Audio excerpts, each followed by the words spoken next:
هل سمعتم يوما من يتحدث عن ضرورة مراقبة الجمعيات الخيرية المسيحية أو عن خطرها على النسيج المجتمعي التونسي، وهي جمعيات تبشيرية أساسا وذات علاقات مريبة مع الاستخبارات الغربية؟ بل هل سمعتم من يتحدث عن مراقبة الجمعيات الماسونية مثل نوادي الروتري واللينز، أو عن تمويلات تلك النوادي وعلاقتها المشبوهة بالكيان الصهيوني وبوكلائه المحليين في الأحزاب والجمعيات والإعلام في تونس؟ هل نقول على تونس أنها أصبحت بلاد الطررني؟ كن ما شئت واعبد ما شئت، ولكن احذر أن تكون مسلما على غير مذهب النمط وخرافاته.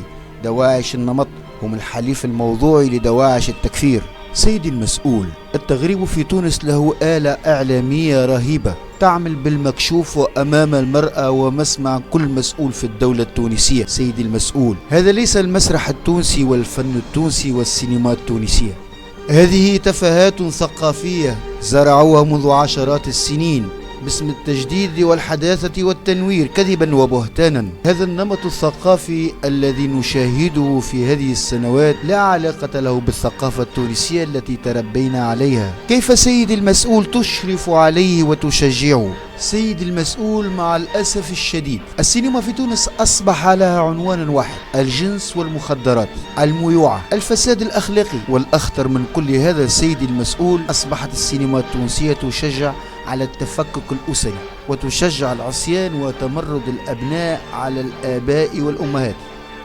وحتى المسرح في تونس أصبح غريب عن مجتمعه، إما صراخ وبكاء ونديب، وإما نكت لإضحاك الجمهور بأسلوب سخيف بليد ضعيف ركيك لا علاقة له باللغة المسرحية، بل فيه تقزيم واستهزاء، إما لجهة في تونس أو لشريحة عمورية أو لنمط عيش تقليدي.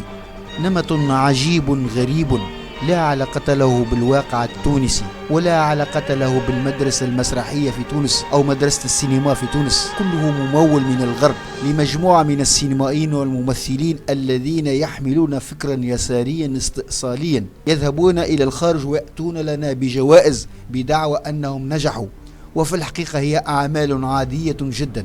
جل الجوائز التي يتحصل عليها بعض السينمائيين والمسرحيين أو حتى الإعلاميين هي جوائز ملغمة مزورة، هي فقط عربون للمواصلة في نهج التغريب ولتهميش الثقافة التونسية التي تنحدر من هوية هذا الشعب الغلبان المسكين المقهور. والدليل على كلامي، لم نرى ولم نشاهد المخرج التونسي منصف بربوش يتحدث عنه الإعلام التونسي مثلما تحدث على المخرجة التونسية ابنة النور بوزيد.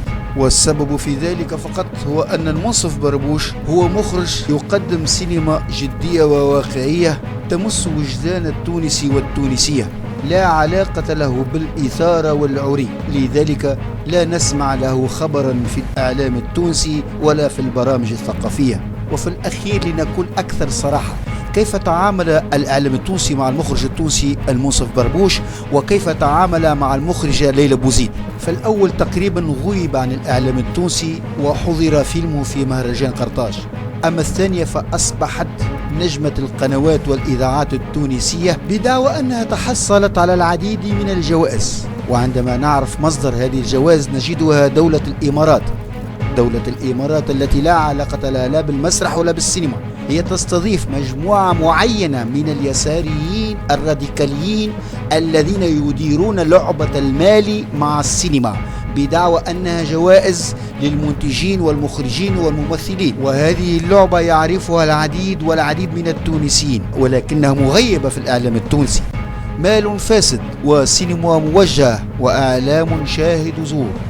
لما تجيني الفيزا المفروض اني انا نبدا نذيع نحط البث الفيلم تاعي في قاعات سينما هكا، ولا بثينا الفيلم، شافوا الفيلم خرجوا قالوا والله باهي، والله ان شاء الله الفيلم هذا ان شاء الله باش يجيب فلوس، اما والله ما نجموش نعرفوه الا لما توفى الانتخابات.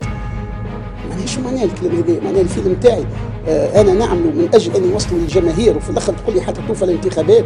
ما لا، اذا انت خايف يا اما من خاطر انا حكيت على تزوير الانتخابات في الماضي، يا معناه انا حكيت على الانتخابات، يا معناه المحتوى نتاعو لانه يحكي على فتره الاستبداد. وفي الأخير أشكركم على متابعة هذا العمل المتواضع المرتجل. تحياتي والسلام عليكم.